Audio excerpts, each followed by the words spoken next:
on as even as Azad and Horton bag centuries. Skipper Chris Dent and Ryan Higgins had both scored exceptional centuries for Gloucestershire on day 3, putting their team remarkably into a first innings lead at close. Higgins still at the crease, closing in on his double century. The score at the resumption was 503 for 6, a lead of 17, with Higgins not out on 196. His start was nervous, and it was his partner Van Buren who struck the first boundary of the morning. Higgins moved on to 199, but he failed to convert it into a double hundred as Wright bowled him on the opening delivery of the third over of the morning, and Higgins' 5-hour and 7-minute stay at the crease had come to an end. An innings that had seen the 24-year-old strike 25 fours and a 6. Payne joined Van Buren, and they continued to move things along. Van Buren crashed his way into the 40s, but then fell, bowled by Klein for 43.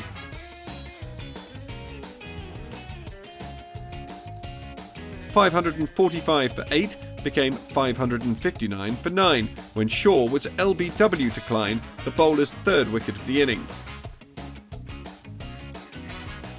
And Sayers was the last man out. Klein again the wicket taker, bowling Sayers for 3, putting a wrap on the Gloucestershire innings at 571, a lead of 84 runs. So Leicestershire started their second innings with a tricky period to survive through to lunch.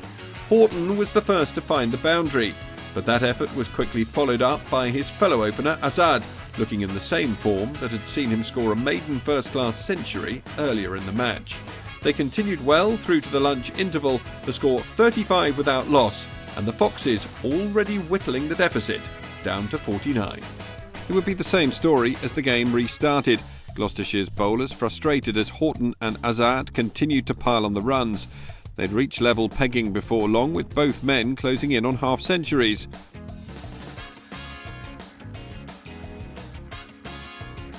Horton's would come with a single run down to third man off Howell, and Azad wasn't far behind. He'd follow up his first innings exploits with a half-century of his own, a quickly run single bringing up the latest milestone just before tea. They went in at the break, having negotiated the session without loss and having wiped out Gloucestershire's advantage.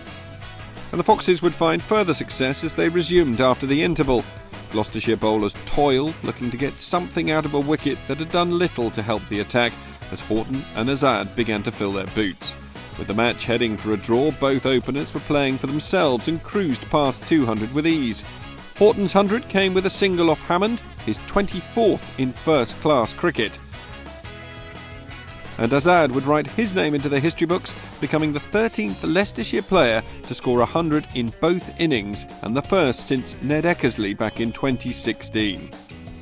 With that, the captains agreed to shake hands, the match ending in a draw, leaving Gloucestershire with 12 points, Leicestershire with 11. Over 1,200 runs had been scored in the match, with 600s made.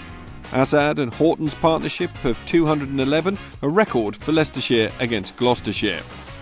The Foxes will now be hoping to continue their fine form next week when they travel to Northampton, whilst Gloucestershire face Glamorgan back in Bristol.